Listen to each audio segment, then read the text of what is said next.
It's Lynn Waller. I had a question for the mayor. I'm concerned about the borrowing that's going on with the ordinances. In your administration, I don't believe you ever borrowed more than $500,000 without going out to the citizens. And it seems this time Mayor Boughton has tied together a string of $500,000 5 times, so that it's $2,500,000 that he's asking for ordinances. What do you think about that? Do you think that's a wise thing to do? I've been sitting in on the charter meetings, and most of the charter, they're talking about raising it to $2.5 million with no cap on it, and I'm fearful that this will happen when that happens. What do you think of it? I'll hang up and listen. Thank you very much. Well, thank you for calling, Lynn. It's nice to hear your voice again. I haven't seen you in a long time, but glad to know that you're still following all the goings-on at City Hall. Let me just say that for decades, the charter of the City of Danbury is, in essence, the Constitution of the city. It is law. It's not a suggestive document. Section 17-10 of the Charter of the City of Danbury is very specific, in my view, in the view of the city's bond council when I was mayor for 12 years, and frankly, with the same legal opinion that was rendered to previous administrations prior to my tenure. So when I say that for decades, in essence, the opinion has been of the Office of Corporation Counsel and of the Bond Council of the City of Danbury that you could not borrow, and again, let me be clear that I believe it was in 1991, which was the last time there was ever a revision to the city charter. The amount that was allowed to be borrowed prior to going to voters for authorization was raised to the $500,000 level. And the opinion from 1991 henceforth had been that you could not borrow in excess of $500,000 without going to the voters for voter approval via a referendum. Now, in the 6.5 years of this administration, there have been many bondable projects, much more than, or many more than I had accumulated during the 12 years that I was in office. Never did we, and each year during the course of the presentation of the budget for the following fiscal year, we'd always included an allocation for capital projects within that $500,000 limit. We never tacked $500,000 items on top of each other because the legal opinion was that you could not bond for capital projects in excess of $500,000 for any one time. And so I am aware and have seen the opinion that has come from Bond Council that was dated March 12, 2008, that seems to give, and I say seems to give, the permission to be able to tack several $500,000 bond authorizations without going to the voters for approval as an allowance. Now, that is a totally different legal opinion than the one that was rendered during my administration, and I believe that had been rendered in previous administrations when the limit was under $500,000. In fact, it was $50,000 before that charter revision occurred in 1991, which raised that number from $50,000 to $500,000.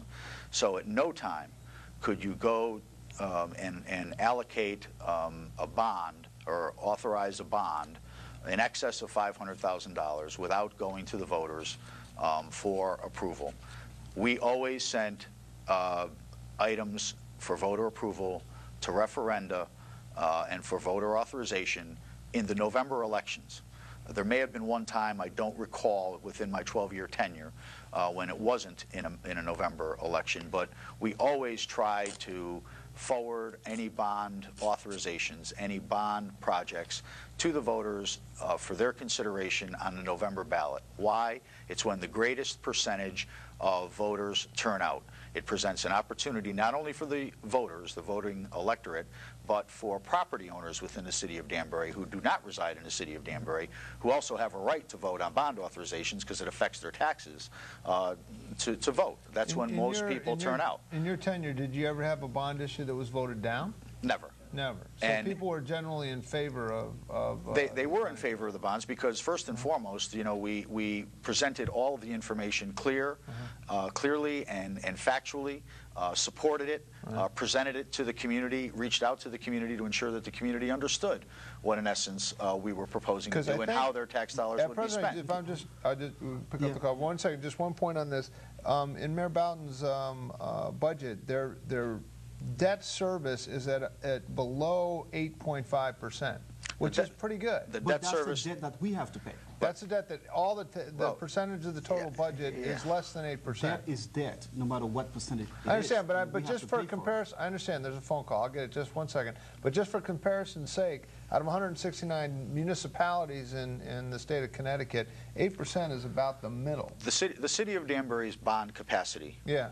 Is much greater than what that percentage of the budget is. You've got a gold platinum card and you're just barely touching it. Correct. Right. However, you pay the piper down the road. Yeah. You can look at the schedule of what the city's bond indebtedness will be, and in a few years that bond indebtedness will increase dramatically. Actually, and then it starts to decrease. It does start to decrease. It goes down to 5.3%. That's in what year? 2017. In 2017. You can spend a lot between now and then. There you go. So my point is that we have additional bond proposals for capital projects that are going to get folded in, which means that the debt service is going to get added in, because you're bonding capital projects for either a 10-year period or a 20-year period, depending upon their legal life. For those of us scoring at home, you can't fault the present administration for potential future spending that's going to be bonded in this way. Well, yes, you can.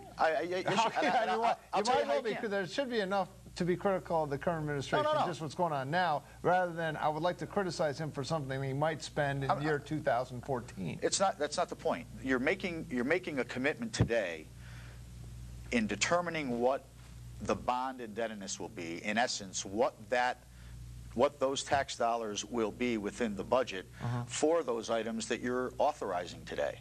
So you are committing to a 20-year expenditure.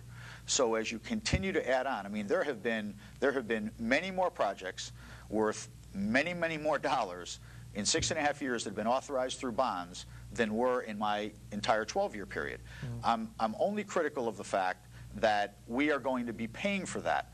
There are going to be built-in tax increases year after year after year. And there's going to be a limit to what the diverse residential property tax base, which, as I said at the outset of this show, is the most important element in retaining a strong and vibrant community, is holding on to that middle-income property tax base. So you can't keep pushing that. I think there's a middle-income property taxpayer on the line right now. Great. Okay, let's take the calls, and then after that, we're going to take a break. Okay. Thanks for joining us. Are you a middle-income property taxpayer in Danbury? Yeah, kind of, sort of. You're just the person we wanted to talk to. What's your perspective on all this? I want to follow up on what Lynn Waller said. I think this is somewhat important, and it needs to be reinforced. The mayor is doing a series of $500,000 bonds. Seems like a nice round number. Totaling $2.5 million. Now, in theory, he could do 10 $500,000 bonds, totaling $50 million without it coming to a referendum. That's never been done in the history of Danbury before. That's what the problem is. That is correct. The serious problem because in theory, if you were to meet the criteria under the legal opinion in a 2-paragraph letter that was rendered by bond counsel and on March 12th of 2008, in theory, you could do that, which is in clear violation, in my view, of the spirit and the intent of the Charter of the City of Danbury, which puts a cap, a limit of $500,000 on borrowing before the voters have an opportunity to either say yay or nay on any expenditure in excess of that amount. Okay. And that has been the legal opinion, again, through the 12 years of my administration. It has been the legal opinion prior to that as it related to that charter provision within Section 17-10 of the Charter of the City of Danbury. When you say, hold on for a second, when you say the intent, what does that mean? Is it cut and dry? It's exactly what the charter of the City of Danbury in section 17-10 says. This interpretation quoting is stuff. He's very, not giving numbers. It very must be right. different. This is a Right, very because- different legal interpretation than Right. what has been given historically in the Right. past. But however, it was hold on for a also the second. same bond And I counsel. don't understand why that, and by the way, it was the same bond counsel. And to be honest with you, I can understand why the mayor has done it. I would have loved to have this interpretation too. Okay. Because you don't have to so go to the voters basically- to get approval. You're taking Right. you're taking the right of the voter in accordance to the charter of the City of Danbury, the Constitution of your city. You're taking the right of the voter of the City of Danbury to say yes or no as to whether they want to authorize or approve the expenditure of their tax dollars for a particular capital purpose. They can vote against the budget, can't they? The people don't vote on the budget in the City of Danbury. I mean, the Well, Common not Council only that, approves is it. that the mayor, the present mayor right now is setting a bad precedent. All future mayors by doing this, because let's say in the city you'll have a mayor that says, hey, since Boughton did this, I never have to go to referendum. I can just go up to that $500,000 limit.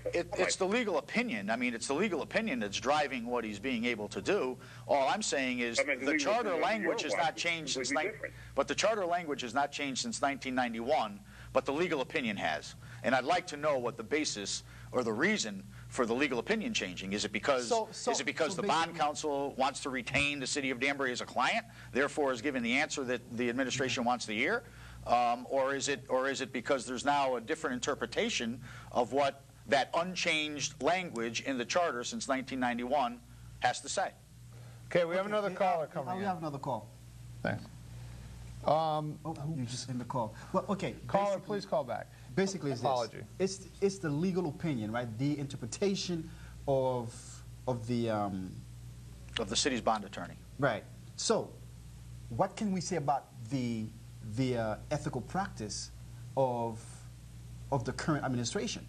Because it seems to me that see, are they deceiving the public, or are they doing what they're supposed to do based on the interpretation of the legal advisors? The point that I'm making regarding this is that the current administration will hold up this document, which is a 2-paragraph opinion rendered by the city's bond counsel.